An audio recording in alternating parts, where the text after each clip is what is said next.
Hello everyone, good morning. आप सभी लोगों का बहुत बहुत स्वागत है आज के हमारे सेशन में।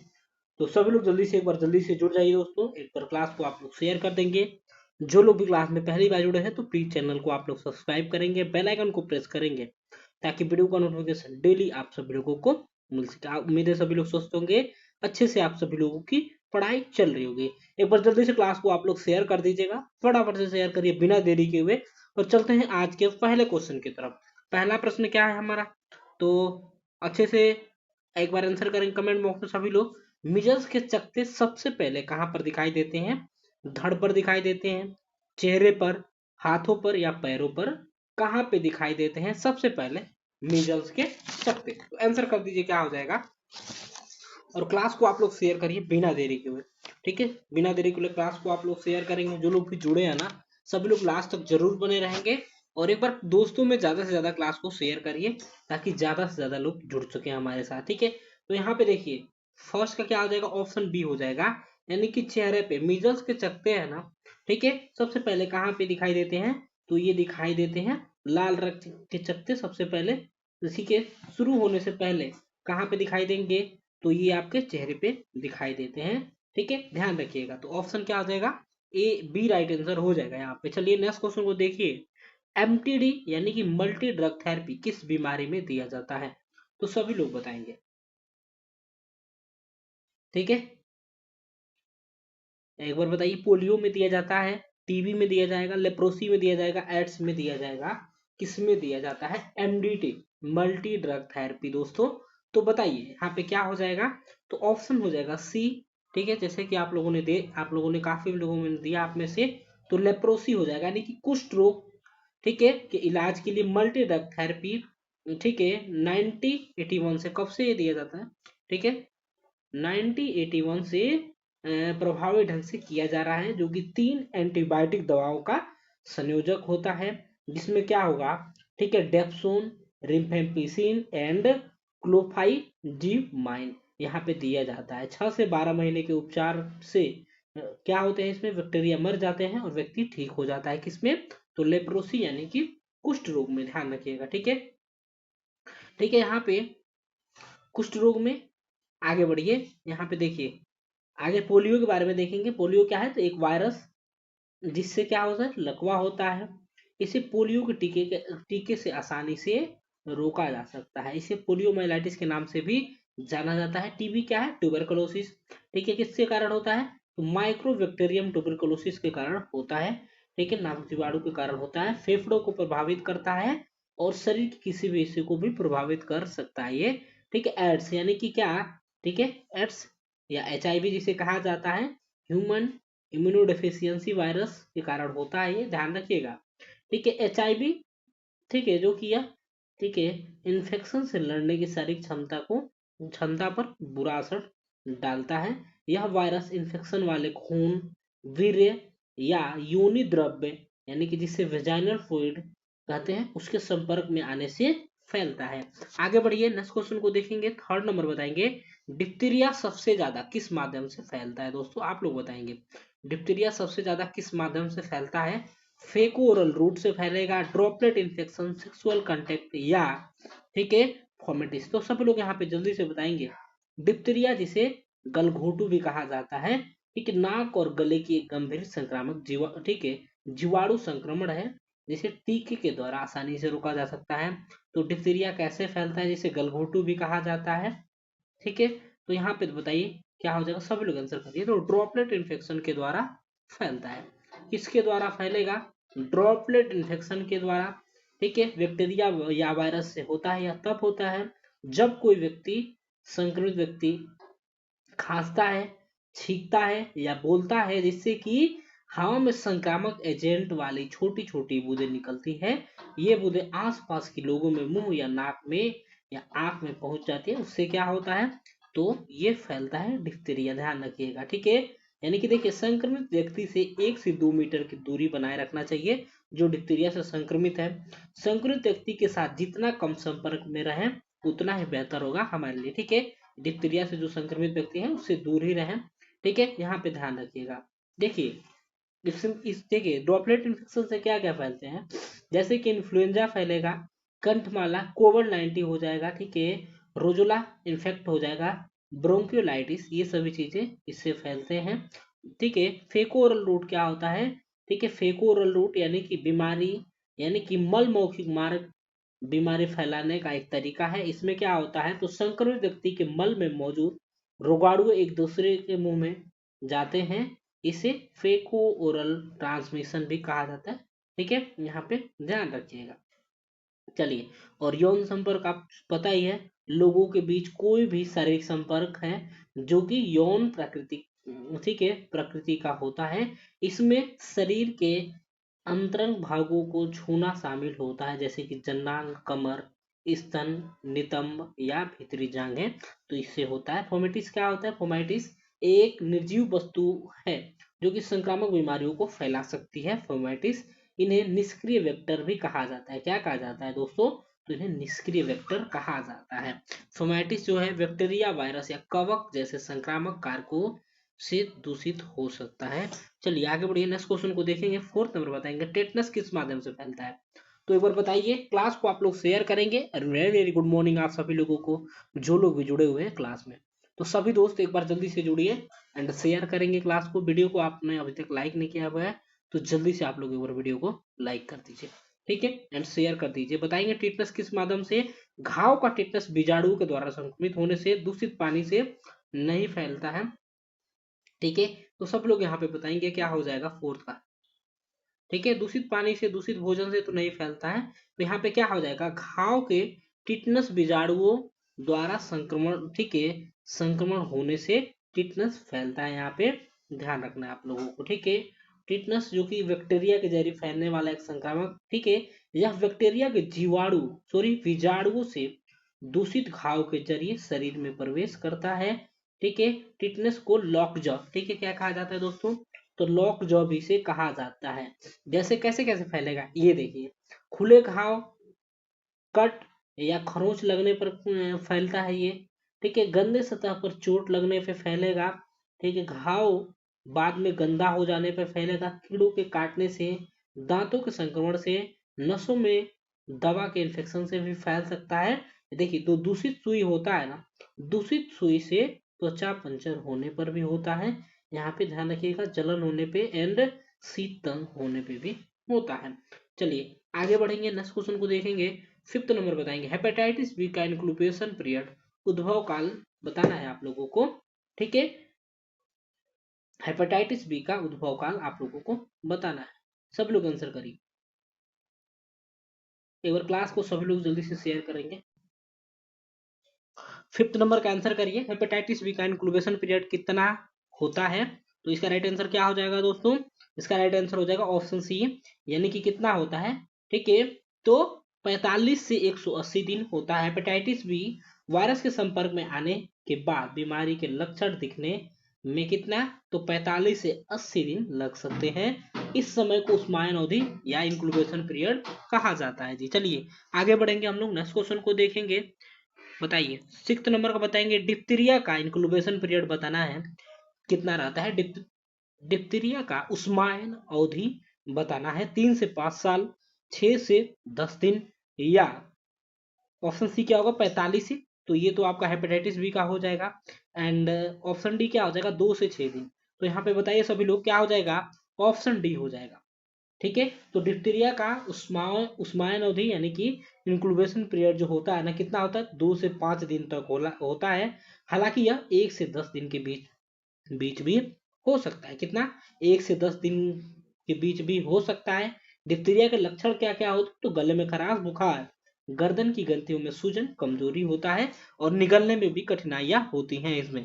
आगे बढ़िए, 7 नंबर को देखेंगे, निम्न में से कौन सी बीमारी कुपोषण के कारण होती है, यानी कि मेल न्यूट्रिशन के कारण होती है, तो सभी लोग जल्दी से बताएंगे।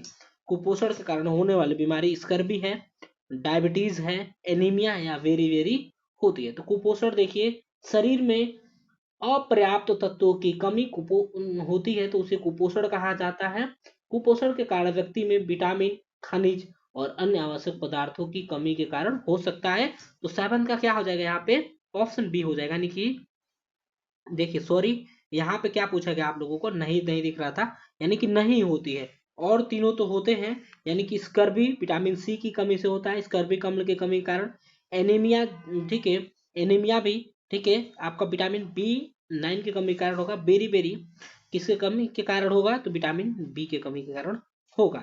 ठीक है, तो यहाँ पे डायबिटीज जो है ना, वो ये क्या होता है, तो ये कुपोषण के कारण नहीं होता है, कुपोषण के कारण होने वाला सॉरी बीमारी नहीं है। तो इंसुलिन यानी कि मधुमेह जो है एक स्थायी रूप से उच्च शर्करा स्तर की स्थिति है, जो शरीर के इंसुलिन नामक हार्मोन की कमी के कारण होता है, यहाँ पे ध्यान रखना है। चलिए आगे बढ़िए, 8 नंबर को देखेंगे, kangaroo mother care, KMC, kangaroo mother care, short form में केएमसी कहेंगे, किस बीमारी के इलाज में लाभदायक है, सभी लोग बताएंगे। कंगारू मदर केयर जो है किस बीमारी के इलाज में, ठीक है, लाभदायक होता है, दौरे, तापमान की कमी, पेट दर्द या एनोरेसिस, तो सब लोग यहाँ पे जल्दी से बताएंगे। ठीक है, तो ये क्वेश्चन आसान है, ठीक है, क्वेश्चन आसान है आप लोगों के लिए कि कंगारू मदर किसके लिए दिया जाता है, तो तापमान की कमी के लिए दिया जाता है, ध्यान रखिएगा, किसके लिए, तो तापमान की कमी के लिए कंगारू मदर केयर जो होता है दिया जाता है। तो ध्यान रखिएगा, यहाँ पे एक तकनीकी है जिसमें क्या हो जाता है, तो शिशुओं को माँ की नंगी छाती पर त्वचा से त्वचा के संपर्क कराया जाता है। तो यहाँ पे देखेंगे, ठीक है, दौरे पता ही है, ठीक है, एनोरेसिस में क्या होता है, ठीक है, तापमान की कमी को क्या कहेंगे, तो इस स्थिति को हाइपोथर्मिया कहते हैं। एक चिकित्सकीय आपातकाल है। हाइपोथर्मिया तब होता है जब शरीर का तापमान 35 डिग्री सेल्सियस से भी कम हो जाता है, यानी कि 95 फ़ारेनहाइट से कम होता है, तब होता है हाइपोथर्मिया। इसके कारण क्या होते हैं, ठंडे मौसम, ठीक है, मौसम में रहना, पानी, ठंडे पानी में डूबना, या अपर्याप्त हीटिंग वाले इंडोर स्थान जो कि होते हैं इस तापमान की कमी के कारण होते हैं। दौरे यानी कि मिर्गी, आप लोगों को पता ही है, पेट दर्द पता ही है, ठीक है, सिंपल सी बात है। और एनोरेसिस क्या होता है, तो एनोरेसिस जिसे बिस्तर में मूतना कहा जाता है, बिस्तर गीला करना। आगे बढ़िए, 9th नंबर को देखेंगे, बताएंगे निम्न में से विटामिन ए की कमी से कौन सी बीमारी नहीं होती है। तो विटामिन ए की कमी से कौन सी बीमारी नहीं होगा, यहाँ पे तो आसान क्वेश्चन है, क्या हो जाएगा, बेरी बेरी, जो कि विटामिन B1 की कमी के कारण होता है। ठीक है, क्या है, तो बेरी बेरी जो है ना, विटामिन B1 की कमी के कारण होता है, यानी कि थायमीन की कमी के कारण होने वाला एक कुपोषण जन्य रोग है। यह बीमारी ज्यादातर उन लोगों में होती है जिनका आहार ज्यादातर सफेद चावल या अत्यधिक, ठीक है, कार्बोहाइड्रेट वाला होता है, उसमें पाया जाता है। रात्रि अंधता जो कि विटामिन ए की कमी के कारण होगा, नाइट ब्लाइंडनेस, कैरोटोमेलेसिया भी विटामिन ए की कमी के कारण होता है, और कार्नियल जेरोसिस, ठीक है, जो कि आंखों की बीमारी है, ठीक है, ये भी आप लोगों का, ठीक है। कैरोटोमेलेसिया क्या होता है, तो आंख से जुड़ी स्थिति है जिसमें कार्निया, आंख के सामने का हिस्सा, ठीक है, मुलाशय और क्लाउड यानी कि धुंधला हो जाता है, तो उसे कार्नियल जेरोसिस कहते हैं। एंड सॉरी, कार्टोमेलेसिया कहते हैं। एंड कार्नियल जेरोसिस में क्या होता है, तो कार्निया की पारदर्शिता कम होने से कार्नियल, ठीक है, जीरोसिस होता है, यहाँ पे ध्यान रखिएगा। आगे बढ़िए, नेक्स्ट क्वेश्चन को देखेंगे, बताएंगे निम्न में से कौन सी जीवाणु जनित बीमारी है। तो जीवाणु जनित बीमारी कौन सी है, इसमें 10th का सभी लोगों को बताना है। खसरा है, मम्स है, एड्स है, या डिप्थीरिया। डिप्थीरिया तो आपने काफी बार, बहुत बार पढ़ लिया है, क्योंकि प्रीवियस ईयर के क्वेश्चन है सारे, ठीक है, तो आ ही जाता है कहीं ना कहीं, ऑप्शन में आ जाएगा, क्वेश्चन में आ जाएगा, ठीक है, इधर उधर से। डिप्थीरिया हो जाएगा, यहाँ पे क्या हो जाएगा, 10th का ऑप्शन डी होगा, यानी कि डिप्थीरिया हो जाएगा राइट आंसर।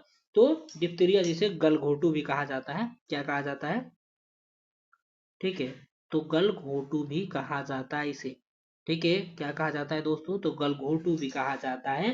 नाक और गले का एक गंभीर संक्रमण, संक्रामक जीवाणु संक्रमण है, जिसे टीके के द्वारा आसानी से रोका जा सकता है, ठीक है, तो ध्यान रखिएगा। खसरा के बारे में, ठीक है, एक ही ठीक है, क्या है, एक प्रकार की संक्रामक वायरल बीमारी है खसरा। एंड मम्स क्या है, मम्स यानी कि जिसे गलसुआ या गलगंड कहा जाता है, एक संक्रामक वायरल संक्रमण है जो कि लार ग्रंथियों को प्रभावित करता है, जिसे टीके के द्वारा आसानी से रोका जा सकता है। एड्स अभी मैंने आप लोगों को बताया, ठीक है, एड्स या जिसे HIV भी कहा जाता है, ठीक है, यानी कि ह्यूमन इम्यूनोडिफिशियंसी वायरस भी कहा जाता है इसे। चलिए आगे बढ़ेंगे, नेक्स्ट क्वेश्चन को देखेंगे। 11वां नंबर बताइए, लड़कियों में यौवन की पहली घटना होती है। तो ठीक है, तो लड़कियों में यौवन की लड़कियों में यौवन की पहली घटना कौन सी होती है? तो प्यूबार्के होगा, थैलार्के होगा, रजो दर्शन होगा या मेनार्के हो जाएगा। तो सभी लोग यहाँ पे जल्दी से बताइए दोस्तों क्या हो जाएगा। तो लड़कियों में यौवन की पहली घटना क्या होता है? तो स्तन का विकास या स्तन उभार होता है, जिसे क्या कहते हैं? तो थैलार्के कहा जाता है। जिसे क्या कहा जाता है? तो थैलार्के कहा जाता है। यह आमतौर पे 8 से 13 साल की उम्र में होता है। कितना होता है? तो 8 से 13 साल की उम्र में होता है। प्यूबिस हेयर बढ़ना, ठीक है। इसमें क्या होता है? लड़कियों के यौवन के, ठीक है, प्यूबिस का जो बाल होता है बढ़ना, पैरों और, ठीक है, अंडर आर्म में बाल बढ़ना, मासिक धर्म शुरू होना एंड योनि स्राव होगा, शरीर से दुर्गंध आना, ये सभी चीजें होते हैं। कुल्ले चौड़े होने, तो ये क्या होते हैं? तो लड़कियों की यौवन की पहली घटना होती है दोस्तों, तो ध्यान रखिएगा। ठीक है, ठीक है। यहाँ पे देखिए रजो दर्शन का मतलब क्या होता है? ठीक है, तो रजो दर्शन का मतलब पता है, स्त्रियों में मासिक धर्म या, ठीक है, मासिक धर्म का स्टार्ट होना रजो दर्शन कहलाता है। मीनार के, ठीक है, पता है। चलिए आगे बढ़िए, नेक्स्ट क्वेश्चन को देखेंगे। 12th नंबर बताएंगे। एक आदमी जिसका बीएमआई बॉडी मास इंडेक्स 22 है, ठीक है, 22 है, तो क्या हो जाएगा? तो बीएमआई जिसे बॉड, ठीक है, तो वो ओवरवेट होगा, अंडरवेट होगा, नॉर्मल होगा या ओबेस होगा। तो देखिए बीएमआई जो है ना आप लोगों का, बीएमआई इसका एक फॉर्मूला भी होता है, ठीक है, इसका एक फॉर्मूला होता है। मान लीजिए कि आपका वेट कितना है? 48 केजी है, ठीक है। इसको निकालेंगे कैसे? 48 केजी आपका वेट ऊपर रखेंगे, ठीक है, वेट आपका, ठीक है, वेट आपका कितना है? 48 केजी है। एंड आपका हाइट जो है ना, हाइट, उसको सेंटीमीटर में मापेंगे तो 152, ठीक है, 152 इंटू 152 सेंटीमीटर करके, ठीक है, ऐसे इसको करेंगे ना, भाग दे देंगे, ठीक है, इसको 2 बार लिखेंगे या 2 बार इसको लिखेंगे तो हो जाएगा आप लोगों का आसानी से कैलकुलेट, ठीक है। 2 बार लिखेंगे इसे तो कैलकुलेट हो जाएगा, यानी कि 48 केजी आपका ऊपर वेट रहेगा, वेट को ऊपर रखेंगे और हाइट जो आपका है ना सेंटीमीटर में 2 बार, ठीक है, गुणा करके उससे भाग दे देंगे तो आ जाएगा। तो 12th का राइट आंसर क्या हो जाएगा? ऑप्शन सी हो जाएगा, यानी कि क्या होगा? नॉर्मल हो जाएगा। यानी कि किसी का, ठीक है, आदमी का बीएमआई जो है ना 20 या 22 हो या 21 हो तो उसे क्या कह सकते हैं? तो नॉर्मल कहा जा सकता है। आगे बढ़िए, 13 का बताएंगे। निम्नलिखित में से किस पोषक तत्व के अच्छे स्रोत नहीं होते? ठीक है, पोषक तत्व के अच्छे स्रोत कौन से नहीं होते हैं इसमें बताएंगे। बताना है, बताइए। विटामिन, खनिज, प्रोटीन या रेसे। तो आंसर करिए दोस्तों, क्या हो जाएगा आप लोगों का राइट आंसर? फटाफट से आंसर करिए। ठीक है, ये क्वेश्चन तो आप लोग थोड़ा सा दिमाग से भी लगा सकते हैं। तो ऑप्शन क्या हो जाएगा? सी हो जाएगा, यानी कि प्रोटीन जो होते हैं ना, ठीक है, प्रोटीन जो कि अच्छे स्रोत कौन से इसमें से नहीं होते हैं। तो मुझे लग रहा है इसमें कंफ्यूजन, लेकिन ऑप्शन सी आप लोग लगाएंगे यहाँ पे। ठीक है, चलिए आगे बढ़िए, नेक्स्ट क्वेश्चन को देखेंगे। बताइए 14 नंबर। निम्नलिखित में से कौन सा भोजन का सबसे अधिक प्रोटीन रखता है? तो कौन सा भोजन जो है सबसे ज्यादा प्रोटीन देता है? मछली देगा, बकरे का मांस देगा, बकरे का यकृत यानी कि लीवर, ठीक है, या यहाँ पे अंडा। ठीक है, तो सबसे ज्यादा प्रोटीन कौन इसमें से देता है? ठीक है, सबसे ज्यादा प्रोटीन कौन देता है? तो बताइए यहाँ पे क्या हो जाएगा दोस्तों? ऑप्शन हो जाएगा बी, यानी कि 14 का क्या हो जाएगा? ऑप्शन बी, यानी कि बकरे का मांस जो होता है ना सबसे ज्यादा प्रोटीन देता है। बकरे का मांस जो होता है सबसे ज्यादा प्रोटीन मिलता है। उसके बाद से किससे मिलेगा? तो अंडे से मिलेगा। चलिए आगे बढ़िए, नेक्स्ट क्वेश्चन को देखेंगे एंड आज का लास्ट क्वेश्चन होगा। सभी लोग बताएंगे निम्नलिखित में से कौन सा दूध मिल्क प्रोटीन और कैल्शियम का अच्छा स्रोत है? मिल्क प्रोटीन और कैल्शियम का अच्छा स्रोत है। होल मिल्क है, टोन्ड मिल्क है, स्किम्ड मिल्क है या नन ऑफ दीज है। ठीक है, देखिए ये सभी मिल्क के प्रकार हैं। किसी में से देखिए मिल्क का, कैल्शियम का अच्छा स्रोत कौन सा होता है? तो यहाँ पे बताइए जिसमें फैट ना हो। तो क्या हो जाएगा यहाँ पे? ऑप्शन सी होगा, स्किम्ड मिल्क हो जाएगा। स्किम्ड मिल्क हो जाएगा, ध्यान रखिएगा। स्किम्ड मिल्क या जिसे स्किम्ड दूध कहा तब बनता है जब इसमें से क्या करेंगे? तो पूरे दूध से सारा मिल्क फैट को निकाल दिया जाएगा, मिल्क फैट को पूरा निकाल दिया जाएगा। तो उसे, ठीक है, सबसे ज्यादा कैल्शियम, इससे प्रोटीन और कैल्शियम का अच्छा स्रोत हो जाएगा यदि फैट इसका निकाल दिया जाए पूरा। ठीक है, अनटोन्ड, टोन्ड भी बताइए इसमें पूरा समझिए तो एक तरह से पियेंगे तो कुछ भी नहीं लगेगा, बस लगेगा कि पानी पी रहे हैं आप लोग। ठीक है, टोंड, क्योंकि पानी पी रहे हैं, मैं भी कुछ दिनों तक पिया हूँ, बहुत दिनों तक अभी भी। ठीक है, टोंड ही यूज करता हूँ, क्योंकि देखिए जो बाहर से हमारे यहाँ आता है, भैंस वाली दूध होती है ना, उसमें बहुत ज्यादा मात्रा में मलाई होता है, तो फैट का बहुत ज्यादा असर करता है। ठीक है, तो टोंड पी सकते ऐसे जिनको भी ज्यादा दिक्कत है फैट का, तो वो टोंड दूध का प्रयोग कर सकते हैं, क्योंकि ऐसा लगता है कि दूध पी रहे हैं बस। ठीक है, उसमें ज्यादा कैल्शियम वगैरह वो मिलता है, प्रोटीन मिलता है, लेकिन उसमें थोड़ा सा भी फैट की मात्रा नहीं रहती है। ठीक है, तो चलिए ठीक है, तो ये रहा ना हमारे 15 प्रश्न। मिलेंगे आप सभी लोगों से कल सुबह 9 बजे। तब तक के लिए bye bye, take care, thank you so much for watching, have a great day. धन्यवाद सभी लोगों को, बाय बाय, टेक केयर।